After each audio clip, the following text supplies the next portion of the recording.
Hey busy professional, welcome back to another video, another update from Heptabase. Very exciting. I just published a video about the new task inbox where we easily find all the tasks that we create inside Heptabase. Now they just dropped another amazing update to get a better control over your journal. It really becomes now the inbox because they converted the journal meta app that we see here into proper cards. So this means each day becomes a card. So this is today. Let's just make a quick note here. Then we make a task, right? So the moment I add the task, you see the task pops up here. Now I see here the task, you see they updated this as well. So we have the tasks that were added over time. You can now go here and actually add due dates to the task. That's another update. That's amazing. But besides that, now we can go to the card library and go to card type, and here is now the journal app. So let's close all the cards. So now no cards are found, but now I can activate journal and boom, there are all the journal entries that I made.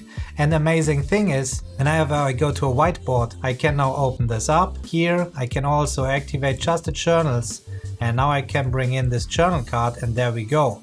This also means that this journal card, as we have it here right now, has now also proper tagging. So I can now add tags to a journal entry. This is amazing. So let's put self-improvement. Now we have the tag here. Now I can go to the tags.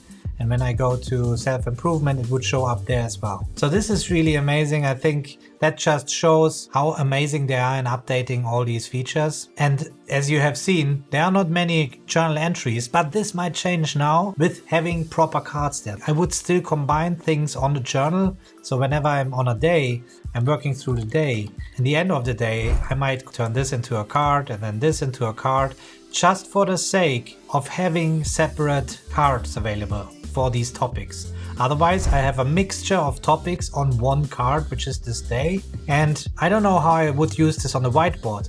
So let us know in the comments below this video how you would use this new feature, having the days as separate cards in Heptabase. In case you don't know yet, we have a course called Heptabase Like a Pro, where we show you exactly how you can leverage Heptabase to the max. So we have this My Life concept where you go in there and you easily have control over all your life inside Heptabase. If you want to learn more about this, I put a link in the description below. And if you haven't already and you want to learn more about Heptabase and productivity end-to-end, then make sure to subscribe to this channel so I can catch you up next time.